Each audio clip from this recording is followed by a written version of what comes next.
আসসালামু আলাইকুম সুপ্রিয় শিক্ষার্থীবৃন্দ, সবাইকে স্বাগত জানাচ্ছি। প্রচণ্ড গরমের ভিতর যারা আছে অতিষ্ঠ হয়ে যাচ্ছেন সেই সকল শিক্ষার্থীদের জানাচ্ছি আজকে উষ্ণ শীতল শুভেচ্ছা। আসলে গরমের সময় এত গরম শুরু হয়েছে, তাপাদ্রহ চলতেছে আমরা জানি। তার ভিতরে আসলে আমাদেরকে প্রিপারেশনটা আগিয়ে নিতে হচ্ছে, আমাদেরকে পড়াশুনো করে যেতে হচ্ছে, আমাদেরকে সকল শীত বর্ষা গ্রীষ্ম এটা বলে আসলে অ্যাডমিশন শিক্ষার্থীদের লাইফে কোনো কিছু নাই।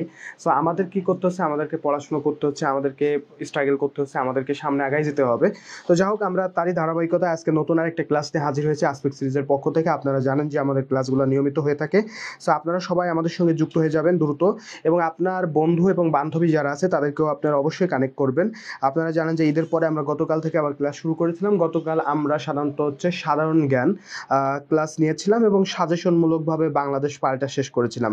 তো তারই ধারাবাহিকতায় আসপেক্ট সিরিজের পক্ষ থেকে আমরা আজকে নতুন আরেকটা ক্লাস নিয়ে হাজির হয়েছি, এবং আজকের ক্লাসে আমরা বেসিক্যালি যে টপিকগুলো নিয়ে আলোচনা করব সেটা হচ্ছে আমরা আজকে বিজ্ঞান নিয়ে আলোচনা করব। এবং বিজ্ঞান বলতে আপনি যারা বিএসসি এবং ডিপ্লোমা উভয় শিক্ষাবর্ষের যে সকল শিক্ষার্থীরা আছেন, বিজ্ঞান ডিপ্লোমাতে হতে পারেন, বিএসসিতে হতে পারেন, যেখানেই হন না কেন আপনাদের আজকে বিজ্ঞান, এখানে আপনি কি কি পড়বেন, কিভাবে আসলে পরীক্ষায় আসতে পারে, কি করা উচিত, সেই বিষয়গুলো নিয়ে আসলে আমরা আজকে কথা বলবো, বা আমরা আসলে কিভাবে সামনে পড়াশুনো করব এই বিষয়টা নিয়ে আমরা আজকে কথা বলবো। সো সবাই কাইন্ডলি যুক্ত হয়ে যাবেন, এবং যুক্ত হয়ে যাওয়ার পরে অবশ্যই আমাকে দ্রুত আসছে কমেন্ট করে জানাই দিবেন ভাইয়া কথা শোনা যাচ্ছে কিনা, এবং আমাদের সঙ্গে কানেক্টেড থাকবেন। সো আমরা যেটা বলতে চাচ্ছিলাম, আজকে কিন্তু বিজ্ঞানের খুব গুরুত্বপূর্ণ লিঙ্ক নিয়ে আমরা কিন্তু কথা বলবো। আমরা কিন্তু বিজ্ঞানের সব থেকে গুরুত্বপূর্ণ যে টপিকগুলো, যেগুলো না পড়ে পরীক্ষার রুমে যাওয়া একেবারেই ঠিক না, যে টপিকগুলো আপনাদের জন্য মোস্ট ইম্পর্ট্যান্ট, সেই টপিকগুলো নিয়ে কিন্তু কথা বলবো। সো আপনারা বুঝতে পারতেছেন যে প্রচণ্ড গরমে আমার অবস্থা অবশ্যই খারাপ, আপনাদের অবস্থা যেমন খারাপ আমার অবস্থাও খারাপ। আমি তো আরও বেশি মোটা মানুষ, আমার অবস্থা আরও বেশি ভয়ঙ্কর। তো যাই হোক, সর্বোপরি আমরা চেষ্টা করব আপনাদেরকে সার্বিকভাবে সহযোগিতা করার। একটা জিনিসই মাথায় রাখবেন, রিমাইন্ড করে রাখবেন, আমি রিমাইন্ড করে দিচ্ছি, সেটা হচ্ছে 4 মে। 4 মে ভাই কি, 4 মে আসলে ঘূর্ণিঝড় আসবে না, 4 মে আছে অন্য কিছু আসবে না, 4 মে আছে বিশাল ধুমধারাক্কা অনুষ্ঠান পাতি না। 4 মে হচ্ছে আমরা যেহেতু আছে নার্সিং এর ক্লাস নিচ্ছি, তো আপনারা যারা নার্সিং পরীক্ষার্থী আছেন, আপনাদের nursing admission test, that's means হচ্ছে নার্সিং অ্যাডমিশন টেস্ট মানে আপনারা যে পড়াশোনাটা করতেছেন এই পড়াশোনার চূড়ান্ত রূপটা, এই পড়াশোনার যে চূড়ান্ত রূপটা, অর্থাৎ আপনি এতদিন যা পড়াশোনা করছেন সেই পড়াশোনার শেষ রূপটা হচ্ছে ভাইয়া 4 মে। এই 4 মেকে টার্গেটে রেখেই আপনারা পড়াশোনা করছেন। এবং রিমাইন্ডার হিসেবে বলতে চাই ভাইয়া, আজকে 19 তারিখ, 20 তারিখ কালকে থেকে পড়ে গেল, তার মানে আপনার কাছে আর আছে 14 দিন সময় আছে। আপনি ধরে নিতে পারেন 14 দিন সময় আছে ভাইয়া। এই 14 দিনের মধ্যে আসলে নতুন কিছু আপনাকে আমি পড়তে বলবো না, তবে যা পড়ছেন সেইগুলোকে কাজ লাগাইতে বলবো। এবং আমাদের ক্ষেত্রে আমি একটা কথা বলতে চাই, আমরা আসপেক্ট সিরিজ, আপনারা জানেন যে পাঠ্য বইকে সহজ করার প্রয়াস, এই প্রয়াস থেকে আসপেক্ট সিরিজের যাত্রা শুরু। এবং আসপেক্ট সিরিজ কিন্তু নিয়মিত আমাদের বিভিন্ন ধরনের যে শিক্ষার্থীরা আছে, যারা আছে পেইড বেসে ভর্তি হতে পারে না, টাকা পয়সা দিয়ে নানান জায়গায় তারা কানেক্টেড হতে পারে না, সেই সকল শিক্ষার্থীদের জন্য আমরা সর্বোপরি চেষ্টা করি যে শিক্ষার্থীদের কিছুটা উপকার করার। তো আমি সবসময় গতদিনও আপনাদেরকে বলছিলাম যে আপনারা এই লাস্ট মোমেন্টে আসলে কিভাবে পড়াশোনাটা আগায় নেবেন। তো লাস্ট মোমেন্টে পড়াশোনার ক্ষেত্রে একটা কথাই আপনাদেরকে গতদিনও আমি বলছিলাম যে লাস্ট মোমেন্টে একটা কাজই করবেন, বারবার প্রশ্ন কিন্তু সলভ করতে হবে ভাইয়া। প্রশ্ন সলভ, দ্যাটস মিনস আছে কোশ্চেন সলভ, এই কথাটা বারবার বলতেছি আমি। কারণ হচ্ছে আপনি যদি কোশ্চেন সলভ না করেন, তাহলে আসলে কোশ্চেন দেখে, চারটা অপশন দেখে আপনি অতিরিক্ত পড়াশোনা করছেন, বাট অপশন দেখে কোনটা যে আসল উত্তর, কাছাকাছি উত্তর, এরকম জিনিসগুলো নিয়ে আপনি কিন্তু পেঁচিয়ে ফেলবেন। সো দ্যাটস ওয়াই আপনি যাতে ভুল না করেন, সেই জন্য বারবারই বলতেছি আমরা আপনাদেরকে অবশ্যই আপনাদেরকে কোশ্চেন সলভ করতে হবে। তো আসপেক্ট সিরিজ আপনাদের জন্য কিন্তু আমাদের যে মডেল টেস্ট বইগুলো আছে, এই বইগুলোতে কিন্তু আপনার খুব চমৎকারভাবে আমরা কিন্তু প্রশ্নগুলো দিয়ে দিয়েছি, যেন আমার শিক্ষার্থী পর্যাপ্ত পরিমাণে প্রশ্ন সলভ করতে পারে। যেমন আমার ডিপ্লোমা যে সায়েন্সের এবং মিডওয়াইফারি, এই দুইটা ডিপার্টমেন্টে যারা পরীক্ষা দিবেন তাদের জন্য আমাদের এই যে বইটা আছে, এবং এই বইতে কিন্তু 30টা মডেল টেস্ট রয়েছে। 30টা মডেল টেস্ট মানে হচ্ছে 3000 প্রশ্ন। কেউ যদি 3000 প্রশ্ন পড়ে যায়, প্রত্যেকটা টপিক থেকে অ্যানালাইসিস করে, এবং বাংলাদেশের অত্যন্ত স্বনামধন্য টিচারদের তৈরি করা প্রশ্ন, এই 3000 প্রশ্ন কেউ যদি সলভ করে যায় ভাইয়া, এখান থেকে যতগুলা ভুল হবে, এই ভুলগুলা যদি আপনি বারবার পড়তে থাকেন, সমাধান করতে থাকেন, ভুলগুলো পড়তে থাকেন, আপনার কিন্তু ভাইয়া আর ভুলের জায়গা কিন্তু ভাইয়া থাকবে না। সো এই জিনিসটা কিন্তু ভাইয়া মাথায় রাখবেন। আর আমার যে বিএসসি শিক্ষার্থীর যে ভাই বোনেরা আছে তাদের জন্য আমাদের এই যে বইটা আছে, এই বইতে ভাই 40টা মডেল টেস্ট আছে, তার মানে 4000 প্রশ্ন। তো কোনো শিক্ষার্থী যদি 4000 প্রশ্ন পড়ে যায় পরীক্ষার হলে যায়, তার ভিতর কিন্তু একটা আলাদা রকম কনফিডেন্স কিন্তু ভাই গ্রো হয়ে যায়, একেবারে কনফিডেন্স গ্রো হয়ে যায়। তো আমাদের যে বইগুলো আছে এইগুলো থেকে আমরা আশাবাদী যে আপনাদের 80 থেকে 90% প্রশ্ন কমন থাকবে এবং দেখবেন যে খুব কাছাকাছি রিলেটেড প্রশ্ন থাকবে। আর দ্বিতীয় যেটা আছে, আপনি এটা নিয়ে সেলফ ইভালুয়েশন যে জিনিসটা, সেই জিনিসটা কিন্তু মূল্যায়ন করার সুযোগ পাচ্ছেন ভাইয়া। আর আমাদের বইতে দ্বিতীয় যে জায়গাটা আমরা আসলে এক্সট্রা হিসেবে রাখছি, এক্সট্রা, কারণ আমরা সবসময় এক্সট্রাতে বিশ্বাসী, কারণ শিক্ষার্থীদের গদ বাঁধা যে নিয়ম, সেই নিয়মের বাইরে থেকে আমরা আপনাদেরকে কি দিতে পারতেছি এক্সট্রা হিসেবে। আমরা এখানে আছে যে ধরেন যে সাজেশন, আমরা এই বইতে কিন্তু পুরো সাজেশনটাই কিন্তু সাজিয়ে দিয়েছি। আমি যদি একটু দেখাই, আমি আসলে আজকে সেই সাজেশনই পড়াবো, সো সেই সাজেশনটাও কিন্তু ভাইয়া এখানে এইভাবে দিয়ে দেওয়া হয়েছে। দেখেন যে বাংলা, ইংলিশের কোন টপিক পড়বেন, সাধারণ জ্ঞানের কোন টপিকটা পড়তে হবে, কোনটা 5 স্টার কোনটা ট্রিপল স্টার, এই প্রত্যেকটা জিনিস কিন্তু ভাই এই বইতে দেওয়া আছে। এবং বাংলা, ইংলিশ, জিকে বলেন, গণিত বলেন, প্রত্যেকটা গণিতে সাধারণ সংখ্যার ধারণা পড়তে হবে, ভগ্নাংশ দ্বারা লসগু গসগু পড়তে হবে, এইগুলা থেকে প্রশ্ন আসে। সো দ্যাটস ওয়াই এই প্রত্যেকটা জিনিস কিন্তু ভাই এই বইগুলাতে দেওয়া আছে। সো এই বইগুলো আপনারা যারা এখনো পর্যন্ত কালেক্ট করেন নাই, এই লাস্ট 14 দিনের কথাই বলবো, 14 দিনে যদি আপনি এই 3000 প্রশ্ন সলভ করতে পারেন, প্রত্যেকদিন কিন্তু খুব বেশি কাজ কিন্তু আমি আপনাকে দিই নাই। আমি যদি ডেইলি রুটিনের কথা বলি, এটা কিন্তু খুব বেশি কাজ না ভাইয়া, টাস্ক কিন্তু না ভাইয়া। এটা দেখেন 4000 প্রশ্ন পড়তে আপনার সর্বোচ্চ প্রত্যেকদিন যদি আপনি 3টা করে প্রশ্ন ধরেন যে ভাই আমি 3টা করে শেষ করব, তো 3টা করে শেষ করতে গেলে ভাই আপনি অ্যাভারেজলি ধরলাম যে 3 থেকে 4 ঘন্টা ভাই আপনার সময় লাগবে। এই লাস্ট মোমেন্টে, এই লাস্ট 14 দিনে আমি আপনাদেরকে বলবো ভাই, আপনাদের পড়াশোনাটা শুরু করবেন এমনভাবে, সকাল 7টা থেকে আপনারা একটা কাজ করবেন, সকাল 7টা থেকে পড়াশোনা শুরু করবেন এবং সেটা কন্টিনিউ করবেন অবশ্যই 10টা 11টা পর্যন্ত। এই 11টা পর্যন্ত এই 4 ঘন্টা কন্টিনিউ করে তারপর সকালের নাস্তা করবেন। এর আগে কিন্তু সকালে নাস্তাটা করবেন না, বুঝছেন কি বলছি? সকালে নাস্তাটা করবেন হচ্ছে 7টা থেকে 11টা পর্যন্ত পড়ে তারপরে সকালে নাস্তাটা করবেন। তাহলে ভাই অবশ্যই এটা আপনার জন্য অবশ্যই একটু ইফেক্টিভ হবে। কেন? প্রত্যেকটা ডিপার্টমেন্টের ক্ষেত্রে বলি, সেটা আপনি নার্সিং হতে পারেন, জিএসটি হতে পারেন, যে কোনো জায়গায় হতে পারেন, সকালে পড়াটা একটু গুরুত্বপূর্ণ। তো সকালে যদি খাওয়া দাওয়া করেন, খাওয়া দাওয়া করার পর শরীরের ভিতর যে বিভিন্ন ধরনের যে জানেন যে ভাতের কারণে বা বিভিন্ন ধরনের উপাদান খাওয়ার কারণে শরীরে যে পরিপাক হয়, পরিপাকের কারণে কিন্তু শরীরের ভিতর কিন্তু প্রচুর এনার্জি ক্ষয় হয় বা বিভিন্ন কেমিক্যাল তৈরি হয়। সো যেহেতু হয়, সেগুলো আমাদের ঘুমের একটা আবহাওয়া তৈরি করে।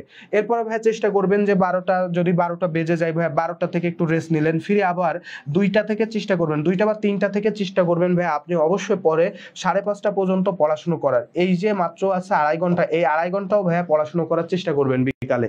আর সন্ধ্যার সময় অবশ্যই চেষ্টা করবেন, যেহেতু এখন হচ্ছে 6:30টায় সন্ধ্যা হয়, 7টা থেকে চেষ্টা করে দেখবেন ভাইয়া পড়াশোনা করার।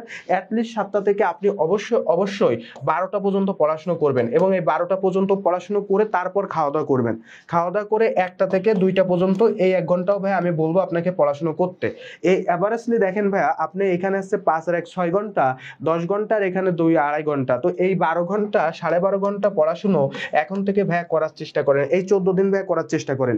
এটা শুধুমাত্র সবার ক্ষেত্রে বলতেছি, এই কথাটা সবার ক্ষেত্রে বলতেছি। একটু আগে জিএসটি ক্লাস করছিল ওদের ক্ষেত্রে বলবো যে এইভাবে পড়াশোনাটাকে সাজাই ফেলেন। কারণ আপনি যদি, আমি দেখেন যে আপনাকে কিন্তু খুব বেশি প্রেশার দিই নাই, ঘুমও হচ্ছে আপনার পর্যাপ্ত পরিমাণে, পড়াশোনা হচ্ছে, আপনি বাকি যে কাজগুলো আছে সেগুলো হচ্ছে। ওই যে রুটিন দেখছিলেন না, যে ভাই অনেকে বলতেছিল যে এখানে তো খাওয়ার সময় নাই, ঘুমানোর সময় নাই, এত বেশি কিছু লাগবে না, আপনি সাধারণ একেবারে নিজের লাইফের সাথে সেটেলমেন্ট এমন একটা জায়গা দিন। তো সেখান থেকে আপনি কি করবেন, আমাদেরকে কিছু সময় দিবেন, কিছু সময় বলতে এই বইয়ের পিছে কিছু সময় দিবেন। এতে আপনার কি হবে, প্রশ্ন সলভ করতে করতে এইগুলার যে ভুল হওয়ার প্রবণতা সেটা অনেক রিডিউস হয়ে যাবে। সো দ্যাটস ওয়াই আপনারা যারা আছেন, আপনারা যারা এখনো পর্যন্ত এই বইগুলো কালেক্ট করেন নাই, তারা কিন্তু ঘরে বসে আমাদের এই বইগুলো কিন্তু কালেক্ট করতে পারবেন। প্রাইস কিন্তু খুবই কম, আপনারা হয়তো জানেন ভাইয়া, বিএসসির যে বই আছে সেই বইটার প্রাইস হচ্ছে 170 টাকা। আর ডিপ্লোমার আমার যে শিক্ষার্থী ভাই ও আপুরা আছেন আপনাদের জন্য, বা বি মিডওয়াইফ, এদের ক্ষেত্রে আছে আমাদের বইটার প্রাইস আছে 150 টাকা। 150 এবং 170 টাকায় ঘরে বসে আপনি এই যে চমৎকার 2টা বই পেয়ে যাচ্ছেন। যারা বিএসসি আছেন তারা আপনারা এই বইটা নেবেন, আর ডিপ্লোমা যারা আছেন তারা এই বইটা নেবেন এবং নিয়ে আপনারা ঘরে বসে এখন থেকে প্রস্তুতিকে আরো বেশি শানিত করে ফেলেন, আরো বেশি গুছানো করে ফেলেন। কারণ 14 দিন আছে, 14 দিনের মধ্যে আপনি অক্কা থেকে মক্কায় যেতে পারবেন না, বাট আপনার প্রশ্ন ভুল হওয়ার যে প্রবণতা বা ভালো কিছু করার প্রবণতা, এটা কিন্তু তৈরি হয়ে যাবে। এখানে কিন্তু বেসমেন্ট তৈরি হয়ে যাবে ভাইয়া। সো আপনারা এই লাস্ট মোমেন্টের প্রিপারেশনটাকে আপনার গোছানো করার জন্য এই বইটা আপনারা কালেক্ট করতে পারেন। যদি অন্তত পক্ষে এটা বলবো যে একটু হাতে নিয়ে দেখতে পারেন যে আসলে ভাইয়ারা কি দিছে। তো যদি আপনারা কালেক্ট করতে চান তাহলে আমাদের আসপেক্টের পেজে নক করতে পারেন, আমাকে নক করতে পারেন, বা আমাদের যে নাম্বার দেওয়া আছে সেই নাম্বারে কিন্তু ভাইয়া যোগাযোগ করতে পারেন। আমাদের ওয়েবসাইট আছে, ওয়েবসাইটে দেখতে পারেন, রকমারিতেও দেওয়া আছে, সেখান থেকে আপনারা কিন্তু ভাইয়া কালেক্ট করতে পারেন। এছাড়া বাংলাদেশের যে কোনো লাইব্রেরিতে গেলে ভাইয়া কালেক্ট করতে পারবেন। তবে সেক্ষেত্রে অবশ্যই সেক্ষেত্রে তারা তাদের মতো করে লাভবান হওয়ার জন্য যত প্রাইস সেট করে সেটা তাদের ব্যক্তিগত বিষয়। তো যাই হোক, যারা নিতে চান তারা আপনারা অবশ্যই দ্রুত যোগাযোগ করে এগুলো নিয়ে ফেলেন। তো আজকে যাই হোক, আমরা যে টপিকটা নিয়ে আপনাদের সঙ্গে কথা বলতে চাই সেটা হচ্ছে ভাইয়া মেইনলি আমরা আজকে কথা বলবো হচ্ছে সায়েন্স নিয়ে, দ্যাটস মিন্স হচ্ছে বিজ্ঞান। তো বিজ্ঞানের কথাটা শুনে অনেকে ভাবে কি যে এটা মনে হয় শুধুমাত্র হচ্ছে ডিপ্লোমাদের টপিক। তো আসলে আমি বিজ্ঞানটাকে আপনাদের তিনটা ভাগে, আপনারা হয়তো জানেন যে বিজ্ঞানটাকে আসলে তিনটা ভাগে বিভক্ত। একটা হচ্ছে জীববিজ্ঞান, এখানে আছে জীব সম্পর্কে যে আলোচনাগুলা, জীবের মধ্যে কি কি আছে আমরা জানি যে উদ্ভিদ আছে এবং সেই সঙ্গে সঙ্গে প্রাণী, এইগুলা নিয়ে আলোচনা করা হয়েছে জীববিজ্ঞানে। 2 নাম্বার যে টপিকটা আছে সেটা হচ্ছে ভাই পদার্থবিজ্ঞান, অর্থাৎ পদার্থ যার জীবন নাই, যার জায়গা দখল করে স্থান আছে, এইগুলো আছে জীবন নাই বেসিক্যালি, সেটা হচ্ছে পদার্থবিজ্ঞান। আর রসায়ন মানে আছে রস প্লাস আয়ন, যার ভিতর আছে রস আছে সেটাই হচ্ছে রসায়ন। তো এই যে রস এবং আয়নের যে সমন্বয় যেটা তৈরি হয় সেটাই হচ্ছে রসায়ন। এই তিনটা জিনিস নিয়েই হচ্ছে বেসিক্যালি হচ্ছে বিজ্ঞানের সৃষ্টি হয়। তো আমরা জানি যে ডিপ্লোমা যে সকল ভাই এবং আপুরা পরীক্ষা দিবেন আপনাদের বিজ্ঞানে কিন্তু 25 মার্ক, আর আমার বিএসসির যে সকল শিক্ষার্থী ভাই এবং আপুরা আছে তাদের জীববিজ্ঞান থেকে থাকবে 10 মার্ক, পদার্থবিজ্ঞান থেকে থাকবে 10 মার্ক, রসায়ন থেকে থাকবে ভাইয়া 10 মার্ক। তো বেসিক্যালি কিন্তু ভাইয়া টপিকগুলো কিন্তু সেম। তো আমি একেবারে প্রথম থেকে জীববিজ্ঞান থেকে আপনাদেরকে পড়ানো শুরু করব টপিক বেস করে করে, পরে পদার্থবিজ্ঞান এবং পরে রসায়নে আমি আপনাদেরকে আস্তে আস্তে ভাইয়া নিব। ওকে, সো চলেন আমরা শুরু করি আজকের ক্লাসটা। তো আমরা জীববিজ্ঞানের প্রথম যে টপিকটা আপনারা জানেন আমাদের এখানে সবথেকে গুরুত্বপূর্ণ যে টপিকগুলো আমি একটু লিখে দিচ্ছি, আপনারা কিন্তু সাজেশনমূলক ক্লাস হচ্ছে, সো দ্যাটস ওয়াই আপনারা কিন্তু আমি টপিকগুলো বলে দিব এবং বিগত সালে কিভাবে প্রশ্ন আসছে সেটাও কিন্তু ভাইয়া বলে দিব। তো আপনারা আমাদের সঙ্গে যারা যুক্ত আছেন তারা শেষ পর্যন্ত থাকবেন এবং আমাদেরকে বিভিন্ন ধরনের প্রশ্নের উত্তর দিবেন, কারণ বসে থাকলে শুধু হবে না। আমি আগেও বলছি আমাদের পড়াশোনাটা হবে দ্বিমুখী, মানে আপনারা আপনাদের প্রশ্নের উত্তর করবেন, আমিও আপনাদেরকে প্রশ্নের উত্তর করব এবং আমার সঙ্গে আপনারাও কিন্তু ভাইয়া পড়াশোনা করবেন। সো যাই হোক, জীববিজ্ঞানের প্রথম যে টপিকটা আপনাদেরকে অবশ্যই ভাইয়া পড়া লাগবে সেটা হচ্ছে রক্ত সংবহন তন্ত্র, এবং এখান থেকে কিন্তু ভাইয়া প্রচুর পরিমাণে প্রশ্ন আসে। রক্ত সংবহন তন্ত্র এই টপিক থেকে ভাইয়া প্রচুর পরিমাণে প্রশ্ন কিন্তু ভাইয়া আসে। যেমন আমি যদি আপনাদেরকে একটু অ্যানালাইসিস করে বলি প্রথমেই, যে রক্ত সংবহন তন্ত্র আসলে আবিষ্কার করেন কে, এইখান থেকেই কিন্তু পরীক্ষায় কিন্তু প্রশ্ন শুরু হয়েছে। রক্ত সংবহন তন্ত্র আবিষ্কার করেন কে, কেউ যদি জানেন অবশ্যই একটু কমেন্ট করে জানাই দিবেন ভাইয়া, রক্ত সংবহন তন্ত্র এটা আবিষ্কার করেন কে? রক্ত সংবহন তন্ত্র আবিষ্কার করেন কে? কেউ যদি জানেন ভাই একটু কমেন্ট করবেন ভাইয়া, যারা যারা আছেন একটু কমেন্ট করবেন, দেখি আমাদের সঙ্গে কে কে যুক্ত আছেন একটু কমেন্ট করে ভাইয়া জানাই দিবেন, আমরা অবশ্যই আপনাদের উত্তরগুলো কালেক্ট করব। সো একটু দেখি দ্রুত কমেন্ট করে জানাই দিবেন ভাই, রক্ত সংবহন তন্ত্র এটা আবিষ্কার করছেন কে? ওকে, সো অনেকে হয়তো জানেন, রেখা আক্তার আছে, আসসালামু আলাইকুম দিছে, ধন্যবাদ। ওয়ালাইকুম আসসালাম আপু। মুস্তাফিজুর রহমান রাব্বি বলছে স্যার লাভ দিছে, ধন্যবাদ ভাইয়া। আখি আক্তার বলছে আসসালামু আলাইকুম স্যার। ওয়ালাইকুম আসসালাম। যারা যুক্ত হয়েছেন সবাইকে অসংখ্য অসংখ্য ধন্যবাদ। সো আমি যে কথাটা বলছি, প্রথম যে প্রশ্নটা রক্ত সংবহন তন্ত্র, এখান থেকে কিন্তু প্রচুর পরিমাণে প্রশ্ন আসে। এখন দেখেন আমি কোথা থেকে আসছে, সর্বপ্রথম একেবারে বলছে যে রক্ত সংবহন তন্ত্র আবিষ্কার করে কে, একেবারে প্রথম থেকে বেসিক থেকে প্রশ্ন কিন্তু শুরু হয়ে গেছে, এবং এটা কিন্তু আপনার বিএসসি পরীক্ষার্থী যে সকল ভাই এবং আপুরা আছেন তাদের কিন্তু এই প্রশ্নটা ভাই আসছে। যাই হোক, আমি বলে দিচ্ছি, আপনারা হয়তো অনেকে জানেন না, তো একটু বলে দিই ভাই, এটা হচ্ছে উইলিয়াম হার্ভে। উইলিয়াম হার্ভে তিনি হচ্ছে সর্বপ্রথম রক্ত সংবহন তন্ত্র আবিষ্কার করেন। এই রক্ত সংবহন তন্ত্রের মধ্যে কি কি আছে আমরা হয়তো জানি, যে রক্ত আছে, রক্ত রস আছে, রক্ত কণিকা আছে, শিরা আছে, ধমনী আছে, তারপর আছে কৌশিক জালিকা আছে। এই যে টপিকগুলো আছে এই টপিকগুলো তো সজীব ভাইয়া পারছে, ধন্যবাদ। উইলিয়াম হার্ভে হবে, ধন্যবাদ ভাইয়া, ধন্যবাদ। ওকে, আকেও পারছে, ধন্যবাদ। তাহলে কি হবে, উইলিয়াম হার্ভে। দেখছেন একেবারে প্রথম থেকে কতটা বেসিক থেকে প্রশ্ন আসে, এবং দেখেন রক্ত সংবহন তন্ত্র থেকে আমার বিএসসি এবং ডিপ্লোমা উভয় যে শিক্ষার্থী আছে তাদের কিন্তু প্রশ্ন থাকবেই, এবং সেটা কত মার্কের থাকবে আমি সেটাও বলে দিচ্ছি ভাইয়া। কমপক্ষে তো 2 মার্ক থাকবে, 2 মার্ক এখান থেকে ভাইয়া থাকবেই। যেমন বিগত বছরগুলোতে আপনারা হয়তো জানেন যে লোহিত রক্তকণিকার আয়ুষ্কাল, এই জিনিসটাও কিন্তু ভাইয়া আসে, লোহিত রক্তকণিকার আয়ুষ্কাল, এবং এটা কিন্তু প্রচুর পরিমাণে আসে, মেডিকেল বলেন, নার্সিং বলেন, প্রত্যেকটা জায়গাতে আসে লোহিত রক্তকণিকার আয়ুষ্কাল কতদিন, এবং এটা কিন্তু আমার অনেক শিক্ষার্থী কিন্তু পারার কথা। যদি পারেন অবশ্যই একটু কমেন্ট করবেন, আমার আগেই আপনারা কমেন্ট করবেন। রক্ত সংবহন তন্ত্রের একেবারে বেসিক হচ্ছে উইলিয়াম হার্ভে থেকে শুরু হয়েছে, এবং শেষ পর্যন্ত A to Z এটা ভালো করে পড়বেন। রক্ত সংবহনতন্ত্র থেকে কিন্তু ভাইয়া প্রশ্ন থাকবেই। সো বলেন তো এটা কতদিন হবে? আখি বলে ফেলছে 120 দিন। আর কে কে আছো ভাই একটু কমেন্ট করবা, সবাই একটু দ্রুত কমেন্ট করবা। সজীব, আরো অনেকে যুক্ত আছে আমাদের সঙ্গে, প্রায় 25 প্লাস শিক্ষার্থী আছে। সো তোমরা যারা যুক্ত আছো সবাই অবশ্যই কমেন্ট করে জানাবা, কারণ হচ্ছে আমি আগেও বলছি যে তোমরা যদি না জানাও তোমাদের ভুলগুলা সমাধান করতে পারবা না, যার কারণে ভুলগুলা সমাধান করার জন্য ভাইয়া এগুলো কিন্তু জানাইতে হবে ভাইয়া। ওকে, সো যারা বলছো ধন্যবাদ। তাহলে বলে দি ভাইয়া 120 দিন, 120 দিন। এখন একবার প্রশ্ন আসছে যে ভাইয়া লোহিত রক্তকণিকা এটা আসলে উৎপন্ন হয় কোন জায়গাগুলো থেকে, ওইটা উৎপন্ন হয় কোথা থেকে? তো আমরা হয়তো জানি যে লাল অস্থিমজ্জা থেকে উৎপন্ন হয়, আমরা হয়তো জানি লাল অস্থিমজ্জা। তো বেসিক্যালি হচ্ছে লাল অস্থিমজ্জা থেকে যে উৎপন্ন হয় এমন কিন্তু বিষয় না। বিষয়টা হচ্ছে যে লাল অস্থিমজ্জা থেকে আসছে, পূর্ণাঙ্গ বয়সে আসছে উৎপন্ন হয়েছে লাল অস্থিমজ্জা থেকে। আর একটা জিনিস একটু বেশি ডিপ লেভেল থেকে যদি দেয়, যেমন ধরো পিলিয়ার ক্ষেত্রে বলা হয় থাকে, কি বলা হয় ভাইয়া? পিলিয়াকে কি বলা হয়? এটাকে বলা হয়েছে রক্ত সংরক্ষণাগার, দ্যাটস মিন্স হচ্ছে ব্লাড ব্যাংক বলা হয়ে থাকে। এটাকে কি বলা হয়? ব্লাড ব্যাংক হিসেবে আখ্যায়িত করা হয়। তবে একটা কথা বলে রাখি যে পিলিয়া হচ্ছে এমন একটা অঙ্গ, যে অঙ্গে কিন্তু ভাই এই অঙ্গটা কিন্তু লোহিত রক্তকণিকা ভাঙ্গে বা নষ্ট করে ফেলে বা মারা যায়। লোহিত রক্তকণিকা মারা যায় কোথায়? পিলিয়াতে। লোহিত রক্তকণিকা এটা মারা যায় হচ্ছে, লোহিত রক্তকণিকা এটা হচ্ছে ভাঙ্গে, লোহিত রক্তকণিকা ভেঙে যায় পিলিয়াতে, ভেঙে যায় মারা যায় বা নষ্ট হয়ে যাচ্ছে কোথায়? মারা যায় হচ্ছে ভাইয়া পিলিয়াতে। মনে রাখো লোহিত রক্তকণিকাটা মারা যায় হচ্ছে ভাইয়া পিলিয়াতে, বাট পিলিয়াকে কি বলা হয়ে থাকে? ব্লাড ব্যাংক বলা হয়ে থাকে। এটাও কিন্তু ভাইয়া খুব গুরুত্বপূর্ণ একটা প্রশ্ন। সো এই ধরনের প্রশ্নগুলা কিন্তু ভাইয়া রক্ত সংবহনতন্ত্র থেকে বিগত বছরগুলোতে আসছে, এবং এটা কিন্তু ভাই আসার মতো খুব গুরুত্বপূর্ণ একটা টপিক। সো এই টপিকটা কিন্তু সবাই অবশ্যই ভাই একটু মনে রাখবা। সো তোমরা যারা আমাদের সঙ্গে যুক্ত হয়েছো, তোমরা তোমাদের বন্ধু বান্ধবীদেরকে অবশ্যই মেনশন করতে পারো, আসপেক্ট সিরিজের সঙ্গে থাকবা ইনশাআল্লাহ। তোমাদের জন্য আমরা সর্বোচ্চ পরিমাণ চেষ্টা করব, এবং সেই সঙ্গে তোমরা একটা কাজ করবা, সেটা হলো অবশ্যই যদি ক্লাস ভালো লেগে থাকে তাহলে রাফ রিঅ্যাক্ট দিবা, আর যদি ক্লাস খারাপ লেগে থাকে তাহলে অ্যাংরি রিঅ্যাক্ট দিয়ে আমাদের পাশে যথোপযুক্ত পরামর্শ দিয়ে পাশে থাকবে ইনশাআল্লাহ। ওকে, সো তাহলে আমাদের রক্ত সংবহনতন্ত্র এই টপিকটা সবাই কি করবা? অবশ্যই খেয়ে ফেলবা, একেবারে পড়ে শেষ করে ফেলবা, ঠিক আছে ভাইয়া? এরপর চল যাই আমরা দ্বিতীয় টপিকটা নিয়ে বলি। দ্বিতীয় যে টপিকটা তোমাদেরকে অবশ্যই পড়া লাগবে সেটা হচ্ছে পরিপাকতন্ত্র। তো পরিপাকতন্ত্রের মধ্যে কি কি আছে? পরিপাকের মধ্যে আমরা খাবার খাই, খাবার খেলে সেই খাবার কোথায় যায়? আমাদের পাকস্থলিতে যায়। সেই পাকস্থলিতে কিভাবে খাবার ভেঙে আবার নতুন করে আমাদের দেহে শক্তি উৎপাদন করে, এই প্রসেসটাই হচ্ছে পরিপাকতন্ত্র।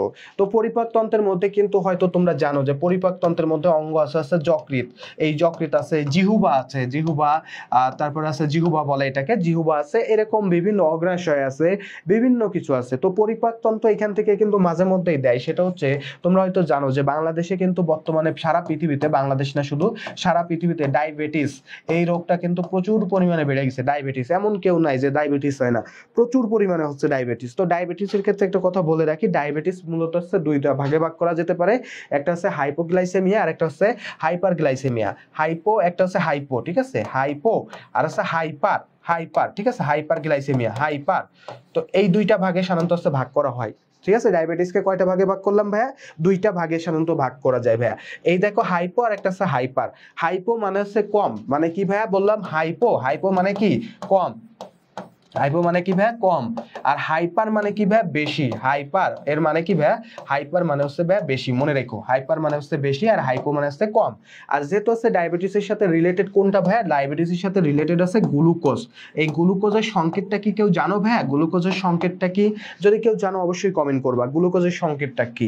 তো আমি বলে দিচ্ছি C6H12O6, এটা হচ্ছে ভাই গ্লুকোজের সংকেত। তো হাইপো মানে কি? যেখানে আছে গ্লুকোজ কম সেটা হচ্ছে হাইপো, আর যদি গ্লুকোজ বেশি হয় তাহলে সেটা হবে ভাইয়া হাইপার। এখন দেখো ভাইয়া গ্লুকোজের যে বিষয়টা আছে সেটা হচ্ছে আমাদের বেশ কিছু অগ্নাশয় থেকে 4টা হরমোন নিঃসৃত হয়। তো এই হরমোনগুলোর মধ্যে আমরা সাধারণত যেগুলো দুইটা জিনিস আমাদের বেশি পড়তে হয়, সেটা হচ্ছে একটা হচ্ছে গ্লুকাগন আর একটা হচ্ছে ইনসুলিন। একটা হচ্ছে কি ভাইয়া? গ্লুকাগন, একটা হচ্ছে গ্লুকাগন আর একটা কি ভাই?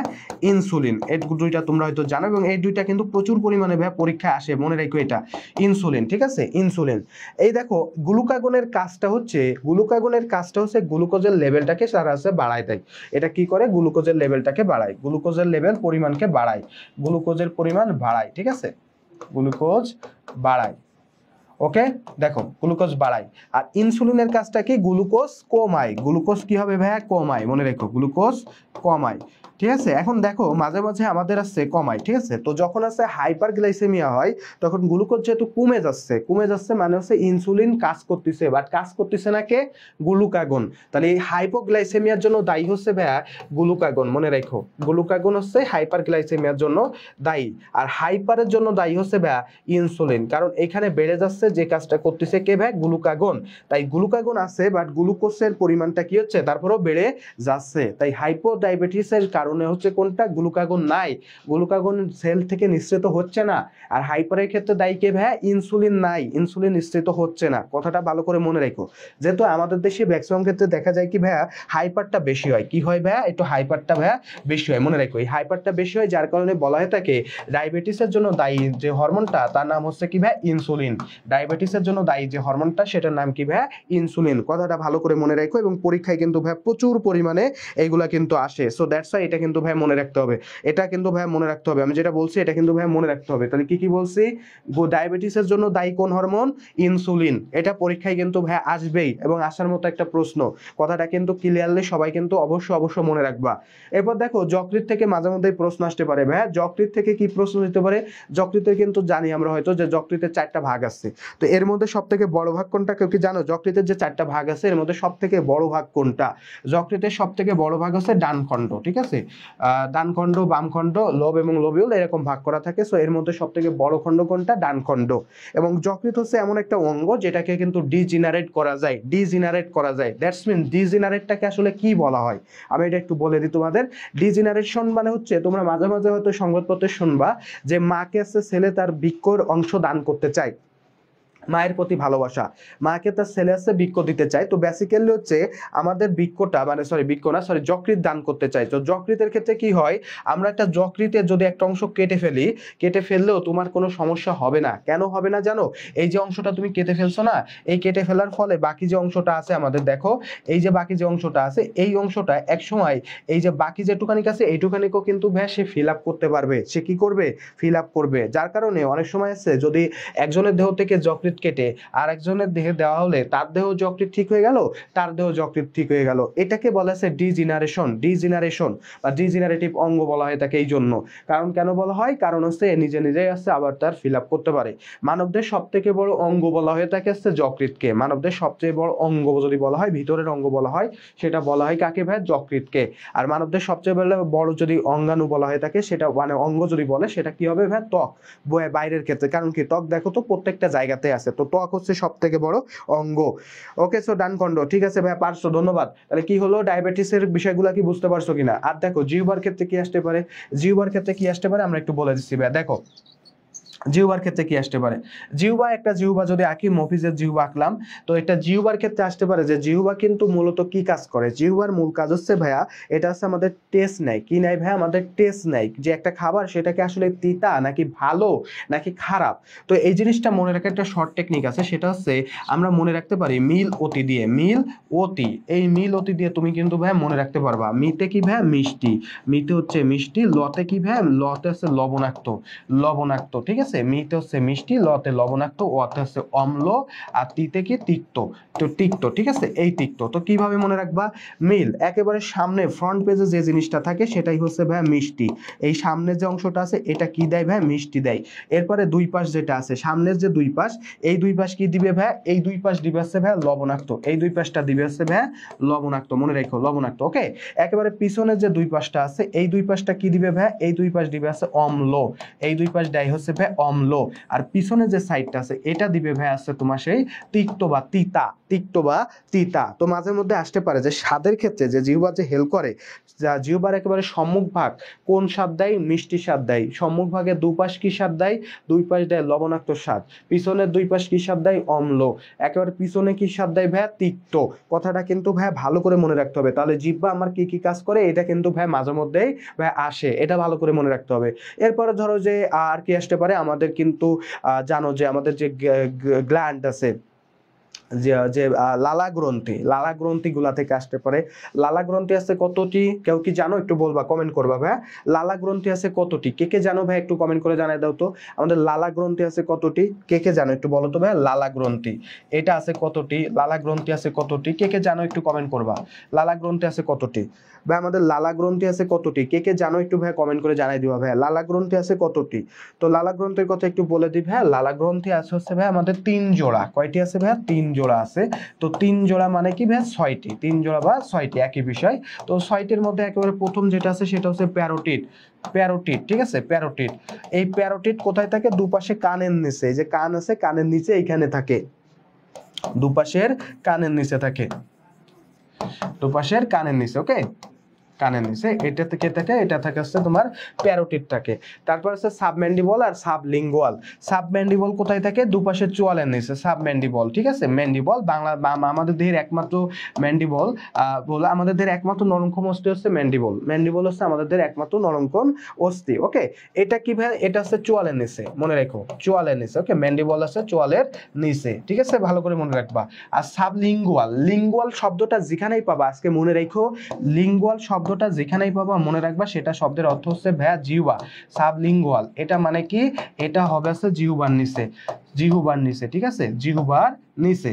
ওকে, এই কথাগুলো মনে রাখো। তাহলে আমার লালা গ্রন্থি থেকেও কিন্তু ভাই প্রশ্ন আসার মতো। তাহলে লালা গ্রন্থি হচ্ছে 3 জোড়া বা 6টি, প্যারোটিড গ্রন্থি, সাবম্যান্ডিবল গ্রন্থি এবং কি আছে? সাবলিঙ্গুয়াল গ্রন্থি। লিঙ্গুয়াল মানে হচ্ছে জিহ্বার নিচে, ম্যান্ডিবল মানে হচ্ছে চোয়ালের নিচে, আর দুপাশে কানের নিচে। এই হচ্ছে আমাদের গ্রন্থিগুলা থাকে। লালা গ্রন্থি থাকে 3 জোড়া। এই কথাটাও কিন্তু সবাই খুব সুন্দর করে মনে রাখবা। এরপর যখন আছে খাবার আমার পাকস্থলীতে যায় তখন কিন্তু বিভিন্ন ধরনের একটা অ্যাসিড পাওয়া যায়। তোমরা হয়তো জানো পাকস্থলীতে কোন অ্যাসিড থাকে? একটু বলো তো ভাই, কমেন্ট করে জানাই দিবা। পাকস্থলীতে কোন অ্যাসিড থাকে একটু জানাবা ভাই কমেন্ট করে। পাকস্থলীতে তুমি কোন অ্যাসিডটা পাও এটা একটু অবশ্যই একটু কমেন্ট করে ভাই জানাই দিবা।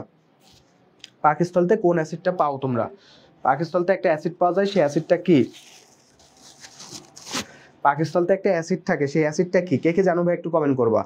পাকস্থলীতে তোমরা অবশ্যই একটা অ্যাসিড দেখতে পাবা, সেই অ্যাসিডটা কি আসলে? পাকস্থলীতে হয়তো তোমরা জানো যে একটা অ্যাসিড থাকে, একটা অ্যাসিড দিয়ে আছে পাকস্থলীতে একটা অ্যাসিড নিঃসৃত হয়, সেই অ্যাসিডটা নেবে। এটা অনেকে পারছে। ফারজানা বলছে HCl মানে হাইড্রোক্লোরিক অ্যাসিড, রেদেকা বলছে HCl, রেখা আক্তার বলছে HCl, আখি বলছে HCl। ধন্যবাদ। তাহলে কি হবে সেটা? HCl। তো পাকস্থলীটা পড়বা। তারপর ক্ষুদ্রান্তে কিভাবে পরিপাক হচ্ছে, তারপরে বৃহদন্তে কিভাবে খাদ্য শোষণ হচ্ছে, এই বিষয়গুলো কিন্তু ভালো করে ভাই পড়তে হবে তোমাদের। বিশেষ করে আছে বিএসসি দের কিন্তু এই টপিকগুলো খুব ভালো করে ভাই পড়া লাগবে। এরপরে তোমাদের যে ইম্পর্টেন্ট যে টপিক আছে, থার্ড ইম্পর্টেন্ট টপিক, সেটা হচ্ছে ভাই খাদ্য এবং পুষ্টি। খাদ্য ও পুষ্টি এই টপিকটা বিএসসি এবং ডিপ্লোমা উভয়ের জন্য ভেরি ভেরি ইম্পর্টেন্ট। তো খাদ্য এবং পুষ্টির মধ্যে আমরা হয়তো জানি যে খাদ্যের উপাদান যেমন আসতে পারে যে খাদ্যের উপাদান কয়টি? উপাদান হচ্ছে ভাই 6টি। তো হয়তো জানো তোমরা এটা 6টি। বেশি ইম্পর্টেন্ট যেটা খাদ্যের ভিতরে, এখানে দেখবা যে ভিটামিন থেকে বেশি প্রশ্ন আসে। ভিটামিন, তো ভিটামিন থেকে সব থেকে বেশি প্রশ্ন আসবে। বিশেষ করে ভিটামিনের রোগ ব্যাধিগুলা কিন্তু তোমরা ভাই ভালো করে খেয়ে ফেলবা, একেবারে ভালো করে পড়তে হবে ভাই। ভিটামিন থেকে কি কি রোগ ব্যাধি হয়? যেমন হতে পারে যে ভিটামিন এ, ভিটামিন এর অভাবে কোন রোগ হয় জানো তো ভাই? স্কাবি, স্কাবি না, রাতকানা রোগ হয়। রাতকানা, ঠিক আছে, রাতকানা রোগ হয়। আরেকটা আছে জেরাপথেলমা রোগ হয়, এটাও মনে রেখো, জেরাপথেলমিক রোগ হয়।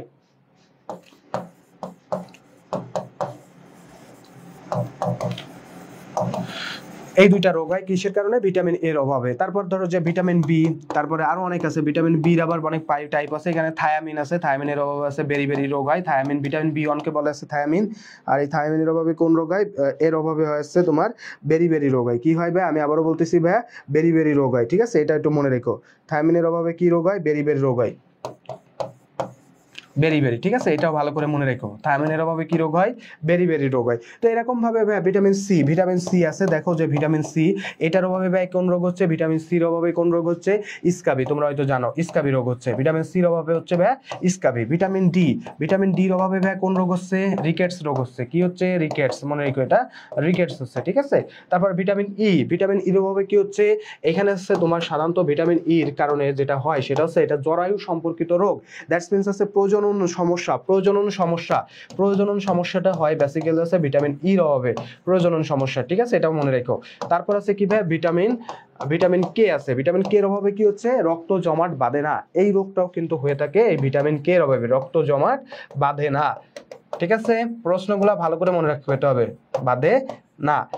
এইরকম ভাবে প্রত্যেকটা রোগ ব্যাধি সম্পর্কে জানতে হবে এবং ভিটামিন সম্পর্কে খুব ভালো করে ভাবে পড়তে হবে। সো ভিটামিনটা ভালো করে পড়বা এবং খাদ্য পুষ্টির যে টপিকটা আছে এই টপিকটা সবাই কিন্তু ভালো করে পড়বা। বিএসসি এবং ডিপ্লোমা উভয়ের জন্য ইম্পর্টেন্ট।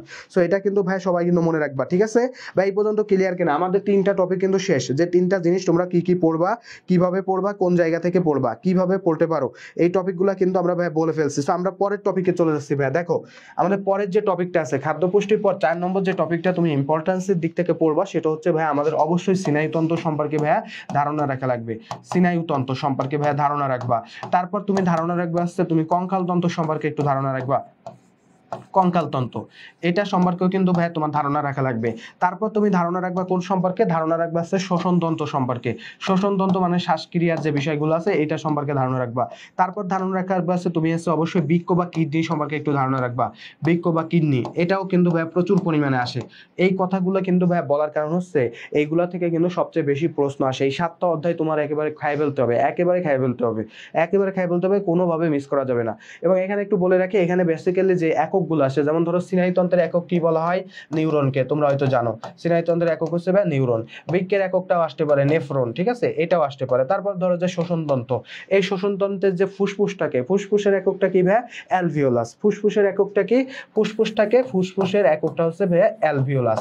এই যে কথাগুলা এই বারবার বলার কারণ হচ্ছে ভাই এইগুলা থেকে কিন্তু প্রশ্ন আসার সম্ভাবনা বেশি। অ্যালভিওলাস। তারপর ধরো যে মস্তিষ্কের একটা আবরণী থাকে আমাদের মাথার উপরে, যে ইসে আছে এখানে একটা আবরণী থাকে, এই আবরণীটার নাম কি? মেনিনজেস। এরকম জিনিসগুলা বেশ আসে, মেনিনজেস। আর কঙ্কালতন্ত্রের মধ্যে তোমাদের যেটা আসবে মানবদের সবচেয়ে বড় অস্থি, সবচেয়ে বড় অস্থি কোনটি? ফিমার। সবচেয়ে বড় অস্থি, বড় অস্থি কোনটি ভাইয়া? ফিমার। এটা মনে রাখবা, ফিমার। ওকে, ফিমার সবচেয়ে বড় অস্থি হচ্ছে ভাইয়া ফিমার। আর সবচেয়ে ছোট অস্থি কোনটি? কানের ভিতরের অস্থি, ইনকাস ভ্যালিয়াস ইনকাস স্টেপিস আছে না, স্টেপিসটা হচ্ছে সব থেকে ছোট। সব থেকে ছোট কি তাইলে? স্টেপিস। সব থেকে বড় কোনটি? ফিমার। এই যে কথাগুলো বলতেছি এই টপিকগুলো তোমরা বেশি ভালো করে ভাইয়া পড়বা। এগুলো ডিপ্লোমা এবং বিএসসি উভয়ের লাগবে। এখন আসি আমি বিএসসিদের জন্য এক্সট্রা কিছু পড়াশোনা লাগবে। আমি সাধারণত হচ্ছে বিএসসিদের জন্য এখানেই বলে দিচ্ছি, বিএসসিদের জন্য এক্সট্রা কয়েকটা টপিক বেশি পড়তে হবে। সেই টপিকগুলোর মধ্যে প্রথম যেটা রয়েছে তোমরা হয়তো জানো, তোমাদের যে জীববিজ্ঞান দ্বিতীয় পত্রের 2 নম্বর যে অধ্যায়টা আছে সেখানে ঘাস ফড়িং আছে, তারপরে দেখবা যে হাইড্রা আছে, রুই মাছ আছে। এখান থেকে গত বছর কিন্তু প্রশ্ন ভাই একটা দিয়ে দিছে, একটা প্রশ্ন কিন্তু ভাইয়া দিয়ে দিছে। এখন কি করবা? কিছু করার নাই, তোমার পড়তে হবে। তোমার কিচ্ছু করার নাই, ওই অধ্যায়টাও ভাইয়া তোমার পড়া লাগবে, কারণ একটা দুইটা প্রশ্ন এখান থেকেও কিন্তু ভাইয়া দিয়ে দিতে পারে। তখন আমি আর কিছু বলার কিছু থাকবে না। সো দ্যাটস ওয়াই তুমি ঘাস ফড়িং, তারপর আছে হাইডা, এই টপিকটাও একবার একটু চোখ বুলাই যাবা। মানে বেসিক একটা কনসেপ্ট যেন তোমার মধ্যে থাকে, যেন একেবারে না পড়ে তুমি চলে যাইতে পারবে না। হাইডা এবং আছে কি আছে ভাইয়া? হাইডা আছে এবং সেই সঙ্গে সঙ্গে আছে রুই মাছ। এই দুইটা টপিক, এই 3টা টপিক, এইগুলা সম্পর্কে একটা বেসিক কনসেপ্ট রাখবা।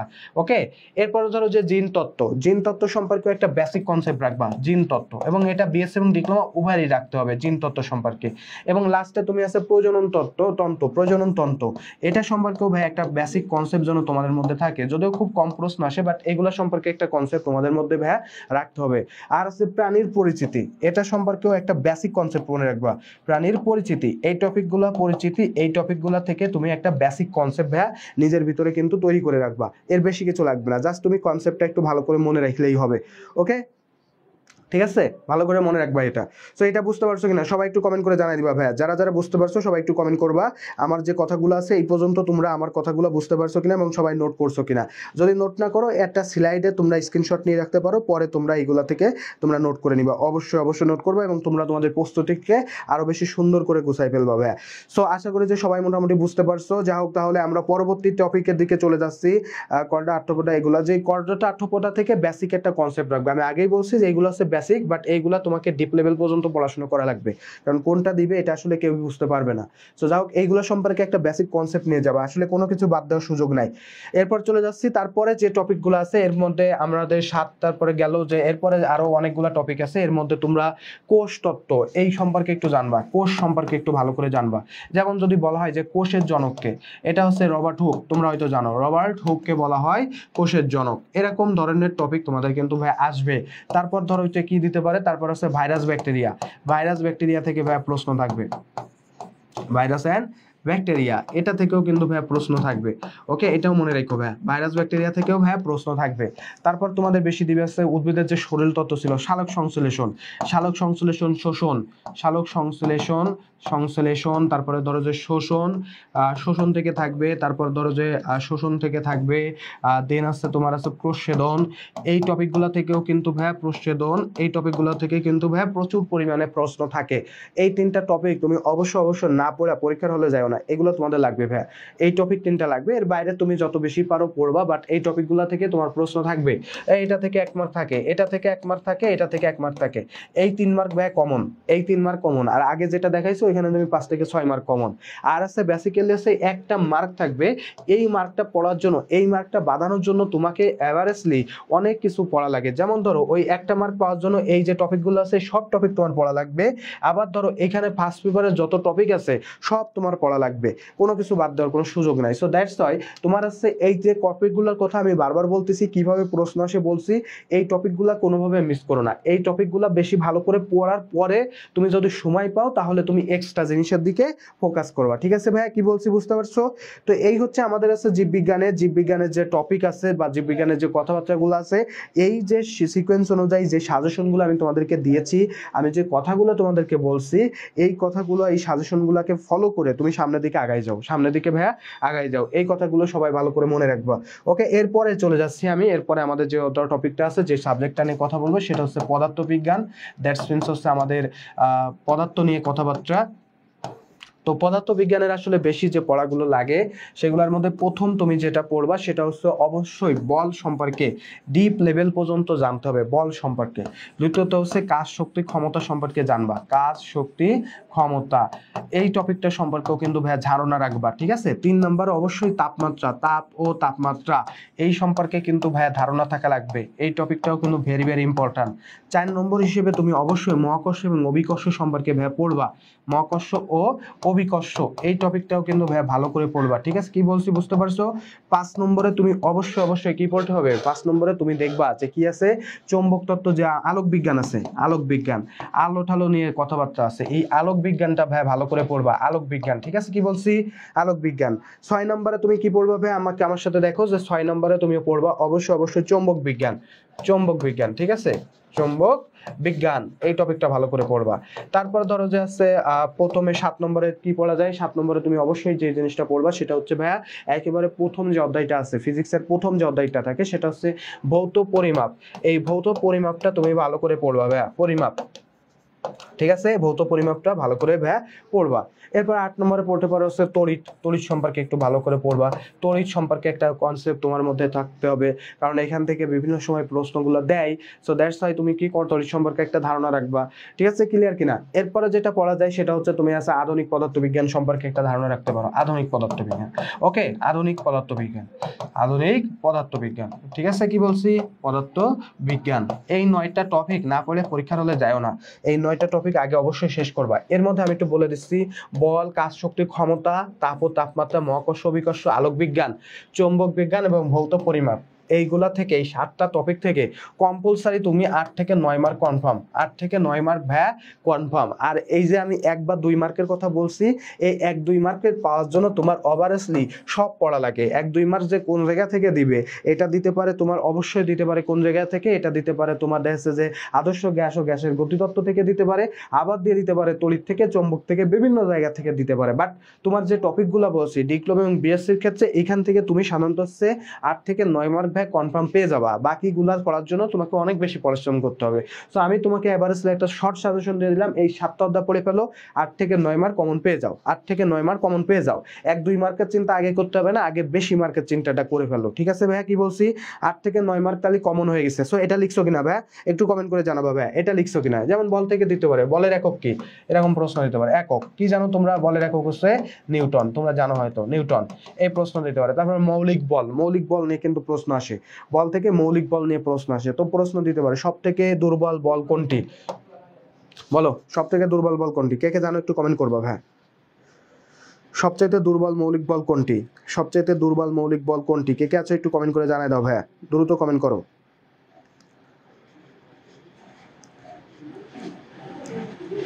ওকে, সবচাইতে দুর্বল মৌলিক বল কোনটি? কে কে আছো একটু কমেন্ট করবে, অবশ্যই অবশ্যই দ্রুত কমেন্ট করে জানাবা। হ্যাঁ, সবচাইতে দুর্বল মৌলিক বল কোনটি?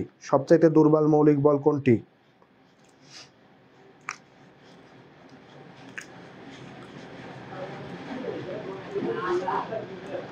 সবচাইতে দুর্বল মৌলিক বল কোনটি? কে কে আছো একটু কমেন্ট করো ভাই, দ্রুত কমেন্ট করো, দেখি আমার কোন ভাই এবং আপুরা কমেন্ট করছে একটু দেখবো। সবচাইতে দুর্বল, এতে অনেকেই পারছে, যে মহাকষ্ট বল বলছে, ফারজানা বলছে, জান্নাতুল ফেরদাউস বলছে, রেখা, তারপর সাবরিনা, তারপরে আকি, সবাই মোটামুটি বলছে মহাকর্ষ বল। সবচাইতে দুর্বল হচ্ছে কি ভাই? মহাকর্ষ বল। আর সবচাইতে শক্তিশালী কে ছিল? সবচেয়ে শক্তিশালী হচ্ছে সবল নিউক্লিয় বল। এই মহাকর্ষ বল, এই যে বলগুলো বললাম না মৌলিক বল, এখান থেকে ভাই 1 মার্ক কমন থাকবে, এখান থেকে 1 মার্ক কমন থাকবে। কাজ শক্তি ক্ষমতা থেকে সাধারণত ম্যাথ দিতে পারে, যেমন তোমরা হয়তো জানো যে গতিশক্তির সূত্র কি? E = ½ mv²। E = কি হবে? ½ mv²। তো সেখানে তুমি দেখবা যে ওইখানে তোমাকে অবশ্যই দেখবা যে বল m এর মান দেওয়া আছে, v এর মান দেওয়া আছে, তোমাকে E এর মান বের করতে বললো। বা আবার বলা হচ্ছে যে এখান থেকে সূত্র ওয়াইজ দিতে পারে যে কোন বস্তুর বেগ যদি দ্বিগুণ করা হয় তার গতিশক্তি কত গুণ হবে। কোন বস্তুর বেগ যদি দ্বিগুণ করা হয় তার গতিশক্তি কত গুণ করা হবে। তো কোন বস্তুর বেগ যদি দ্বিগুণ করা হয় তাহলে E = কি হবে? v² হবে। তাহলে v² মানে কি ভাই? 2 এর হোল স্কয়ার, তার মানে কত গুণ হচ্ছে ভাই? 4 গুণ। তাহলে কোন বস্তুর বেগ যদি দ্বিগুণ করা হয় তার গতিশক্তি হবে কত গুণ ভাই? 4 গুণ। তার গতিশক্তি হবে হচ্ছে ভাই 4 গুণ। কথাটা ক্লিয়ার কিনা? এইভাবে প্রশ্ন দিতে পারে। একটু ডিপ লেভেলে গেলে এইভাবে তোমাকে প্রশ্নগুলো ভাই দিবে। আর তাপগতিবিদ্যা থেকে ভাই কম্পালসারি 2 মার্ক থাকবে। এই বছর মেডিকেলে এখান থেকে কিন্তু 2 থেকে 3টা প্রশ্ন আসছে এবং খুবই সহজ সহজ প্রশ্ন দিয়েছিল এবং খুবই কিন্তু অনেক শিক্ষার্থী কিন্তু পারেও নাই। সো দ্যাটস ওয়াই তোমাদের এইখান থেকে কিন্তু ভাই জানতে হবে কিভাবে আসতে পারে। একটু দেখো তাপ ও তাপগতিবিদ্যা থেকে কিভাবে আসতে পারে। যেমন আসতে পারে থার্মোমিটার তৈরি করা হয় কোন সূত্রের উপর ভিত্তি করে? থার্মোমিটার এটা তৈরি করা হয় কোন সূত্রের উপর ভিত্তি করে? কে কে জানো একটু কমেন্ট করো তো। তাপগতিবিদ্যা যে থার্মোমিটার, এটা তৈরি করা হয় কোন সূত্রের উপর ভিত্তি করে? ওকে, রেখা বলছে, সাবরিনা, রেদিকা, সবাই মোটামুটি পারছো। ধন্যবাদ আপুদের সুন্দর করে পারার জন্য। এখন বলো থার্মোমিটার তৈরি করা হয় তাপগতিবিদ্যার কোন সূত্রের উপর ভিত্তি করে? থার্মোমিটার তৈরি করা হয় তাপগতিবিদ্যার কোন সূত্রের উপর ভিত্তি করে? যারা যারা জানো একটু কমেন্ট করবা ভাই।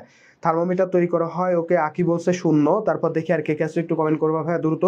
থার্মোমিটার তৈরি করা হয় তাপগতিবিদ্যার কোন সূত্রের উপর ভিত্তি করে? থার্মোমিটার তৈরি করা হয় তাপগতিবিদ্যার কোন সূত্রের উপর ভিত্তি করে? এই তো রেখা, তারপর আছে রেদেকা, অনেকে পারতেছে, ধন্যবাদ। দেখি আরো অনেকে পারবে। ফারজানাও পারছে, ধন্যবাদ। যারা যারা পারছো সবাইকে অসংখ্য অসংখ্য ধন্যবাদ। তাহলে কি হবে ভাই? এটা হবে হচ্ছে 0তম সূত্রের উপর ভিত্তি করে। এই ধরনের প্রশ্ন দিবে, 0তম সূত্র। তারপরে দেখো যে এমন হতে পারে যে পাইরোমিটার কত তাপমাত্রার ঊর্ধ্বের তাপমাত্রা পরিমাপ করতে পারে? 500 ডিগ্রি সেলসিয়াসের ঊর্ধ্বের তাপমাত্রা পরিমাপ করতে পারে।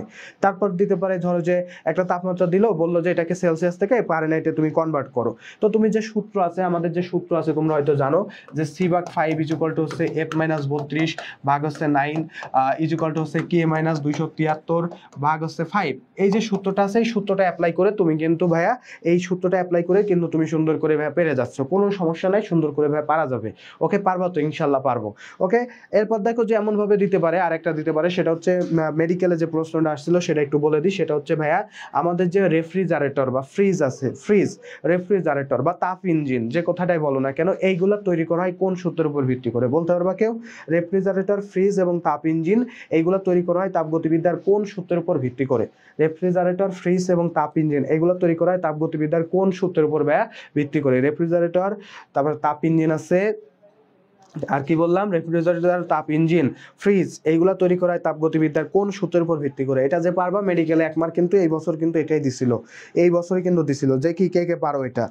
রেফ্রিজারেটর, তারপরে কি বলছি? ফ্রিজ বলছি, আর কি বলছি? তাপ ইঞ্জিন, এগুলা তৈরি করা হয় তাপগতিবিদ্যার কোন সূত্রের উপর ভিত্তি করে? দেখি কোন ভাইয়া এবং আপু পারে এটা দেখি কে কে পারো, একটু কমেন্ট করো, দ্রুত কমেন্ট করো, একটু দ্রুত কমেন্ট করে জানাই দাও ভাইয়া। রেফ্রিজারেটর, তাপ ইঞ্জিন আর আছে ফ্রিজ।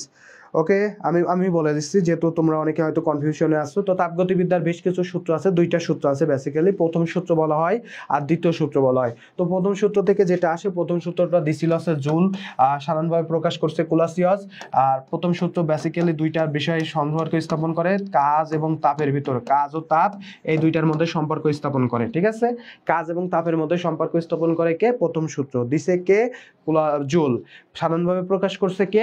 কুলাসিয়াস। সাধারণভাবে প্রকাশ করছে কে? কুলাসিয়াস। আর আমি যে কথাটা তোমাদেরকে বলতেছিলাম ভাইয়া, সেই কথাটা কি একটু ভালো করে বলি। সেটা হচ্ছে ভাইয়া, আমাদের যে রেফ্রিজারেটর, দ্যাটস মিনস হচ্ছে ফ্রিজ বলতে পারো, রেফ্রিজারেটর, তারপরে ধরো যে এসি আছে রেফ্রিজারেটর, তারপরে ধরো যে তাপ ইঞ্জিন, তাপ ইঞ্জিন, এই দুইটা জিনিস তৈরি করা হয় বা এই টাইপের জিনিসগুলো তৈরি করা হয় বেসিক্যালি হচ্ছে দ্বিতীয় সূত্রের উপর ভিত্তি করে। এবং দ্বিতীয় সূত্রের জনক বলা হয়ে থাকে ভাইয়া জুলকে বলা হয়ে থাকে, জুলকে বলা হয় দ্বিতীয় সূত্রের উপর ভিত্তি করে তৈরি করা হয়। প্রথম সূত্র না ভাপু, এটা হবে হচ্ছে দ্বিতীয় সূত্র, এবং এটা কিন্তু মেডিকেলে আসছে দ্বিতীয় সূত্রের উপর ভিত্তি করে। এবং দ্বিতীয় সূত্রটা আসলে একজন দুইজন দেয় নাই, বেশ 4 থেকে 4 জন সূত্রটা দিছে। তো দ্বিতীয় সূত্রের উপর ভিত্তি করে আসছে তোমার তৈরি করা হয়। এরপর দেখো মহাকর্ষ অভিকর্ষ সম্পর্কে যদি বলতে চাই, যে মহাকর্ষ এবং অভিকর্ষ, এখানে অবশ্যই আছে তোমার যেটা আছে অভিকর্ষ ত্বরণ, জির মানটা নিয়ে আসলে কথাবার্তাগুলো বেশি আসে। জির মান, জির আদর্শ মান কত ভাইয়া? জির আদর্শ মান হচ্ছে 9.80। এটা কোথায় ধরা হয়? সমুদ্রের 45 ডিগ্রি অক্ষাংশে। এটাও কিন্তু নার্সিং অ্যাডমিশনে আসছে। জির আদর্শ মান ধরা হয় কত ডিগ্রি অক্ষাংশে? সমুদ্রের 45 ডিগ্রি অক্ষাংশে। সমুদ্রের 45 ডিগ্রি অক্ষাংশে, ঠিক আছে। জির আদর্শ মান হচ্ছে সমুদ্রের 45 ডিগ্রি অক্ষাংশে, এই কথাটা মনে রেখো। জির আদর্শ মান হচ্ছে সমুদ্রের 45 ডিগ্রি অক্ষাংশে, এই কথাটা সবাই কিন্তু সুন্দর করে মনে রাখবা। তারপরে ধরো দিতে পারে যে আরো কি আসতে পারে মহাকর্ষ অভিকর্ষের মধ্যে, আরো যে জিনিসগুলো দিতে পারে, যে জির মান কোথায় কেন তারতম্য হয়, 3টা কারণে হয়, এই কথাগুলো দিবে। মুক্তিবেগ আসতে পারে, মুক্তিবেগ। পৃথিবীর মুক্তিবেগ কত কেউ জানো? কমেন্ট করে জানাবা। পৃথিবীর মুক্তিবেগ, পৃথিবীর মুক্তিবেগ, এটা বিএসসিতে দিবে, ডিপ্লোমাতে দিবে না, বাট বলতে পারলে অবশ্যই একটু ভালো, তোমাদের অবশ্যই জানো পৃথিবীর মুক্তিবেগ কত। তবে তুমি এটা অবশ্যই তোমাদের পড়া রাখবে, পৃথিবীর মুক্তিবেগ কত। কে কে জানো ভাই একটু কমেন্ট করবা, পৃথিবীর মুক্তিবেগ কত? কে কে জানো একটু কমেন্ট করো ভাইয়া, পৃথিবীর মুক্তিবেগ কত? দ্রুত কমেন্ট করবা ভাইয়া, দেখি কে আছো একটু কমেন্ট করবা দ্রুত। আচ্ছা বলে দিবে, পৃথিবীর মুক্তিবেগ হচ্ছে 11.2 kilometre per second, kilometre per second, kilometre per second. অর্থাৎ পৃথিবীতে কোনো বস্তুকে যদি তুমি আকাশ বরাবর 11.2 কিলোমিটার পার সেকেন্ড ব্যাপী যদি ছেড়ে দাও, তাহলে সেটার পৃথিবীতে ভাই ফিরে আসবে না। এটাই হচ্ছে পৃথিবীর ভাই মুক্তিবেগ। এরপর আসি আলোক বিজ্ঞান নিয়ে। আলোক বিজ্ঞান নিয়ে যেটা আসে যে সেটা হচ্ছে যে তোমার হচ্ছে লেন্সের ক্ষমতা কি, লেন্সের ক্ষমতা একক কি? ডায়াপ্টার। তারপর আছে তোমার হচ্ছে সমতল দর্পণ, অবতল দর্পণ, উত্তল দর্পণ। তারপরে এই যে লেন্সের ক্ষেত্রে সেম যে অবতল লেন্স আর আছে উত্তল লেন্স, এদের সম্পর্কে একটু বেসিক ধারণা তোমাদের রাখতে হবে। তারপর আছে প্রতিসারক যে দূরবীক্ষণ যন্ত্র সম্পর্কে একটা ধারণা তোমাদের রাখতে হবে। আর চৌম্বকের ক্ষেত্রে কি আসে ভাই? চৌম্বকের ক্ষেত্রে চৌম্বক যে পদার্থ আছে সেটা বেসিক্যালি হচ্ছে 4টা ভাগে ভাগ করা হয়, 5টা ভাগে ভাগ করা হয়। এর মধ্যে ফেরোচৌম্বকটা বেশি আসে। কি আসে ভাই? আমি আবারও বলতেছি, ফেরোচৌম্বকটা বেশি আসে। চৌম্বকের ক্ষেত্রে ফেরোচৌম্বকটা তোমাকে বেশি দিবে। কি দিবে সেটাও আমি একটু বলে দিচ্ছি ভাইয়া। ফেরোচৌম্বক পদার্থ আছে 3 ধরনের। ফেরোচৌম্বক পদার্থ আছে 3টা, মনে রেখো। ফেরোচৌম্বক পদার্থ এটা কি আছে? 3টা আছে। কি কি আছে একটু দেখো, নিকেল, লোহা আর কোবাল্ট। নিকেল, লোহা এবং কি আছে ভাইয়া? কোবাল্ট আছে। এই 3টাকে বলা হয় কোবাল্ট। এই 3টা হচ্ছে ভাইয়া ফেরোচৌম্বক পদার্থ, এবং এদের কি থাকে? 20 বিন্দু তাপমাত্রা থাকে।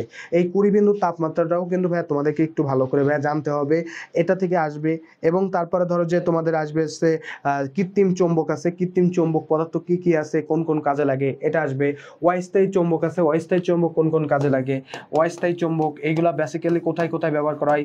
অস্থায়ী চৌম্বক আছে কলিং বেল, বৈদ্যুতিক কলিং বেল, ক্রেন আছে, কলিং বেল, তারপর ধরো যে কলিং বেল আছে, তারপর বৈদ্যুতিক ঘন্টা।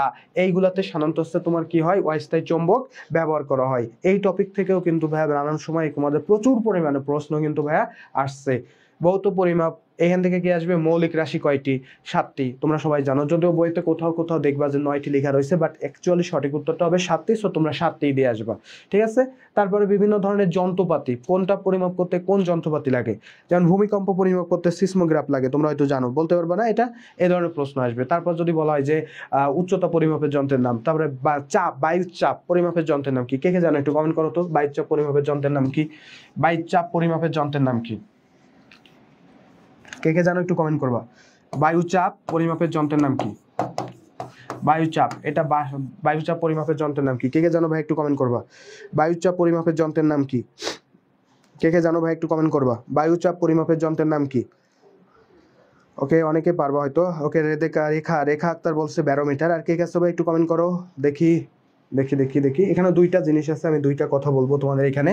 একটা হচ্ছে জলীয় বাষ্প আর একটা হচ্ছে বায়ুচাপ। জলীয় বাষ্প একটা জিনিস আলাদা, আর হচ্ছে বায়ুচাপ একটা আলাদা জিনিস।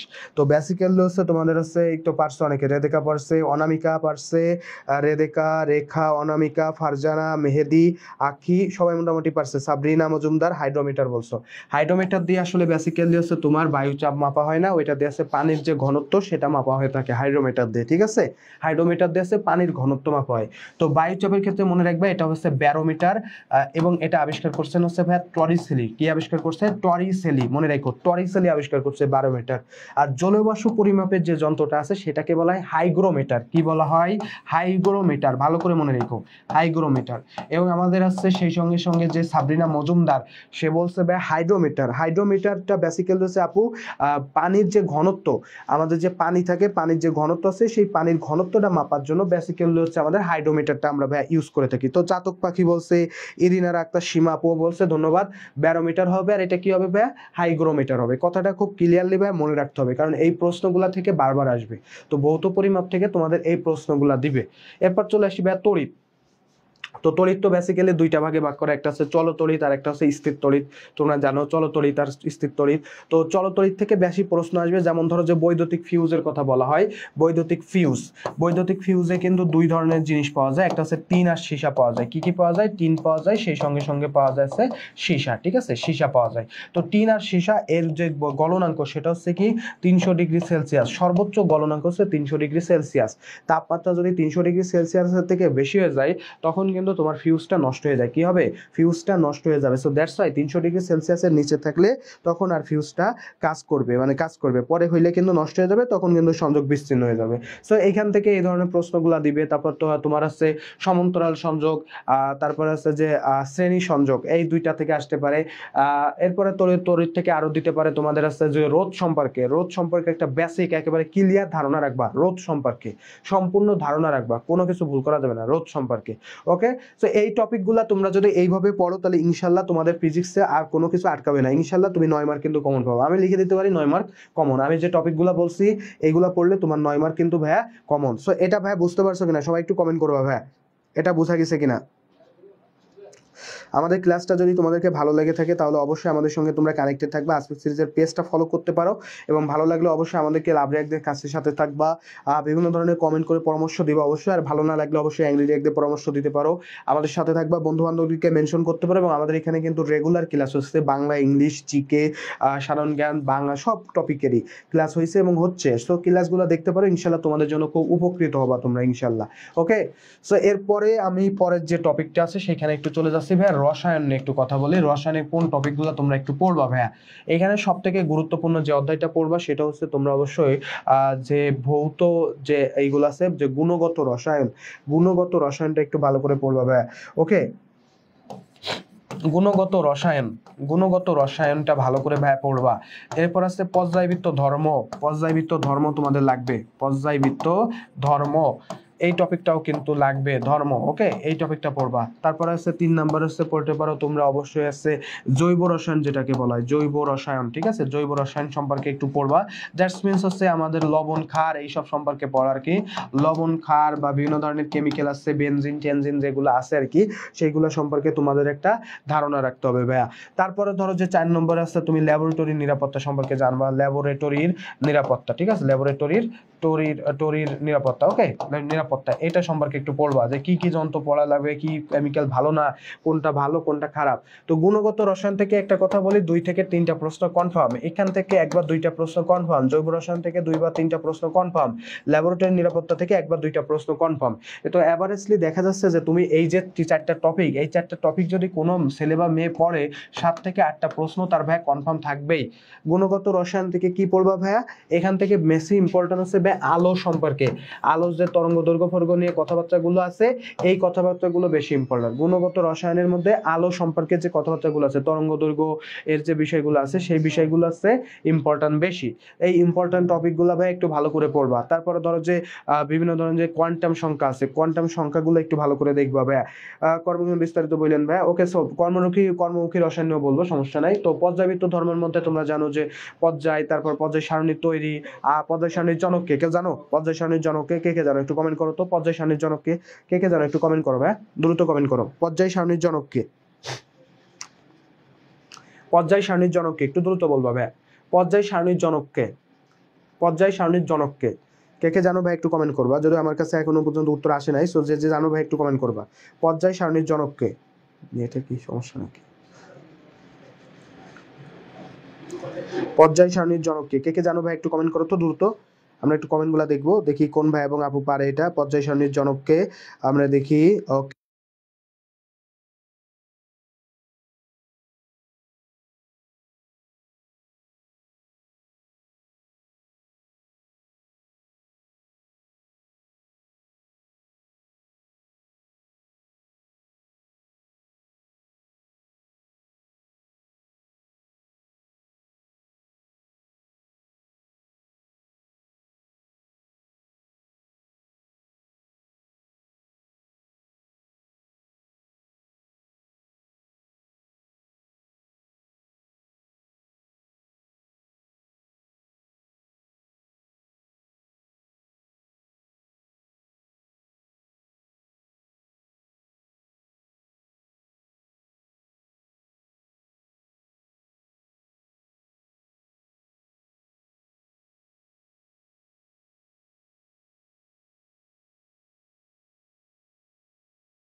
তো এখন আসছে যেটা বলতেছিলাম সেটা হচ্ছে ভাই কর্মমুখী রসায়ন নিয়ে একটু কথা বলি। কর্মমুখী রসায়নের যে বিষয়টা আছে সেটা হলো কর্মমুখী রসায়ন। কর্মমুখী রসায়নে তোমরা যে টপিকগুলো পড়বা ভাই সেগুলো একটু বলে দিই ভাই। কর্মমুখী রসায়ন থেকে তোমরা বেসিক্যালি হচ্ছে বিভিন্ন ধরনের যে পদার্থগুলো আছে, যেমন ধরো লিপস্টিকের মূল উপাদান কি, মোম, এই কথা পড়বা। তারপরে ধরো কি পড়বা, ফুড প্রিজারভেটিভ, কোনগুলো প্রাকৃতিক ফুড প্রিজারভেটিভ, কোনগুলো আছে কৃত্রিম ফুড প্রিজারভেটিভ, এই কথাগুলো একটু পড়তে পারো। তারপরে এখানে কি আছে, এখানে তোমাদের বেসিক্যালি যে টয়লেট ক্লিনারের মূল উপাদান কি, কাঁচের মূল উপাদান কি, এই একটা কথা, যে কথাগুলো বারবার বলতেছি এই কথাগুলো কিন্তু ভাই ভালো করে ভাইয়া পড়তে হবে। কি বলছি বুঝতে পারছো? কর্মমুখী রসায়ন থেকে এই টপিকগুলো একটু ভালো করে ভাইয়া দেখবা, এর বেশি কিচ্ছু লাগবে না। ওকে, সো এই হচ্ছে আমাদের টোটালি আমাদের যে তিনটা সাবজেক্ট আছে, পদার্থ রসায়ন জীববিজ্ঞান, এই তিনটা সাবজেক্টের একটা সাজেশন তোমাদেরকে আমরা কমপ্লিট সাজেশন দিয়ে দিয়েছি। সো তোমরা এই পর্যন্ত সবাই বুঝতে পারছো কিনা ভাই একটু কমেন্ট করে জানাই দাও তো। এই পর্যন্ত ভাই বুঝতে পারছো কিনা, কোনো সমস্যা আছে কিনা আমাকে একটু কমেন্ট করবা ভাই। তোমাদের যদি কোনো ধরনের সমস্যা থাকে সেটা আমাকে অবশ্যই জানাতে পারো। ওকে, দেখি আর কি পজিশনের জনক আছে। হ্যাঁ, আধুনিক পজিশনের জনক হচ্ছে বোর। বা একটু কমেন্ট করেন, আপনি একা একা একা বলতেছেন, আমরা কিছু শুনি না। আচ্ছা ঠিক আছে, সমস্যা না। আপু এই পর্যন্ত বুঝতে পারছো কিনা, এই পর্যন্ত বুঝতে পারছো কিনা কর্মমুখী রসায়ন থেকে কি কি পড়বা? ওকে, কর্মমুখী রসায়ন থেকে কি কি পড়বা বারবার বলছি। এখান থেকে বেসিক্যালি তোমরা যেগুলো পড়বা সেগুলোর মধ্যে হচ্ছে ফুড প্রিজারভেটিভ গুলো একটু ভালো করে পড়বা। আর হচ্ছে যে কোন পদার্থের মূল উপাদান কোনগুলা, কি কি উপাদান আছে, কি কি উপাদান আছে, এগুলো পড়লেই হবে। এর বেশি কিছু যাওয়ার কোনো দরকার নাই, কোনো দরকার নাই বেশি। আমাদের আছে গদ্দাদা গাজীর পাঠ পড়ার কোনো দরকার নাই। যেমন ধরো যে লিপস্টিকের মূল উপাদান মোম, টয়লেট ক্লিনারের মূল উপাদান আছে সোডিয়াম হাইড্রোক্সাইড, তারপর যদি বলি অ্যালুমিনিয়ামের মানে সরি সে যদি বলি গ্লাস ক্লিনারের মূল উপাদান কি, অ্যামোনিয়া, NH3। এই টপিকগুলো থেকেই তোমাদের বারবার ভাইয়া প্রশ্ন আসে। ও আরেকটা জিনিস বলতে চাই, সেটা হচ্ছে ভাইয়া তোমরা অবশ্যই শিক্ষা পরীক্ষার যে উপাদানগুলো আছে কোনটায় কি বর্ণ দেয়, এই বর্ণগুলা কিন্তু ভাই ভালো করে পড়বা।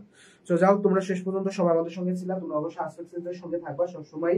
রেগুলার ক্লাস চলতেছে এবং এই ক্লাস কন্টিনিউয়াসলি চলতে থাকবে। তো আজকে সাজেশনমূলক যে কথাগুলো বললাম তোমরা সেই কথাগুলো শুনেছো, ধন্যবাদ তোমাদের সবাইকে। সো আমাদের যে মডেল টেস্ট বইগুলো আছে তোমরা এখনো পর্যন্ত যারা কালেক্ট করো নাই তারা দ্রুত বইগুলা কালেক্ট করে ফেলো, কারণ তোমাদের প্রশ্ন সলভ এটা কিন্তু তোমাদের জন্য খুব ইম্পর্টেন্ট একটা জিনিস হবে। এবং লাস্ট যে 14 দিন আছে এই 14 দিনে যদি তুমি এই প্রশ্নগুলো সলভ করো তো হোপফুলি তোমার ভিতরে একটা কনফিডেন্স গ্রো হবে, তুমি কিন্তু নিজেকে আসলে আসলে একটা ভালো জায়গায় দেখতে পারবা। এবং আসলে অনেক প্রশ্ন কিন্তু ভাই কমন থাকবে, কারণ আমরা আমাদের অভিজ্ঞতার আলোকে, আমি ধরো যে আমার প্রায় 4 বছর ধরে যেহেতু নার্সিং আছি, নিজে পরীক্ষা দিছি, 2019 সালে পরীক্ষা দিছিলাম, তারপর থেকে আমি 2020 থেকে পড়াই। সো আজকে 2020 থেকে 2024 এই যে লং টার্ম প্রায় ধরো যে 4-5 বছর যে এক্সপিরিয়েন্স, প্রত্যেক এক্সপিরিয়েন্সকে গেদার করে আজকে তোমাদের জন্য এই বইগুলো তৈরি করা হয়েছে। সো দ্যাটস আমি আশা করি যে তোমাদের জন্য খুব হোপফুলি আশাবাদী হব যে এটা তোমাদের জন্য ইফেক্টিভ হবে। তো তোমরা যারা আসো আর কি, তোমরা যদি নার্সিং কে চয়েস করছো, যেহেতু তোমরা অবশ্যই পড়াশোনাকে লাস্ট পর্যায়ে শাণিত করতে এই মডেল টেস্ট বইগুলো কিন্তু কালেক্ট করতে পারো। বইগুলোর প্রাইস কেন খুব বেশি না, বিএসসি যে প্রাইসটা আছে সেটা তোমাদের আগে বলছে 170 টাকা। ডিপ্লোমার আমার যে ভাইয়ার আপু আছে বা বিডের যারা আছে, তোমাদের যেটা আছে সেটা হচ্ছে 150 টাকা। তোমরা আমাদের পেজে অথবা আমাকে নক করে বা যে কোনো নাম্বারে নক করে তোমরা কিন্তু বইগুলা কালেক্ট করতে পারবা, ঘরে বসেই কিন্তু বইগুলা পেয়ে যাবা। তো আমাদের ইনশাআল্লাহ ক্লাসগুলো কন্টিনিউয়াসলি চলছে এবং সামনে আরো চলবে। সো তোমরা শেষ দিন পর্যন্ত আমরা তোমাদেরকে হেল্প করে যাব। সো তোমরা আমাদের সঙ্গে থাকবে এবং নিয়মিত ক্লাস করবে। আমাদের রুটিন আছে, সেই রুটিনটা ফলো করে ইনশাআল্লাহ ক্লাসে উপস্থিত হবে। আশা করি যে তোমাদের জন্য ভালো কিছু দিতে পারবো। তো তাহলে ক্লাসটা কেমন লাগছে তোমরা অবশ্যই আমাকে জানাবা এবং আজকের সিরিজের সঙ্গে থাকবা, পেজটা ফলো করে রাখতে পারো, ক্লাস হলেই তোমরা ইনশাআল্লাহ জেনে যাবো। সো ক্লাসটা কেমন লাগছে সেটা অবশ্যই একটু জানাবা এবং সবাইকে তাহলে শুভেচ্ছা জানাবো। শুভরাত্রি। এবং গরমের কারণে হাঁপিয়ে না উঠে তোমরা কিন্তু পড়াশোনাটাকে আরো বেশি গতিশীল করো। ইনশাআল্লাহ নেক্সট ক্লাসে আবারও দেখা হবে। সেই কথা রেখে, আবার কথা দিয়ে তোমাদের ক্লাস থেকে আজকে ক্লাসটা শেষ করতে যাচ্ছি। আল্লাহ হাফেজ, আসসালামু আলাইকুম, সবাই ভালো থাকবা।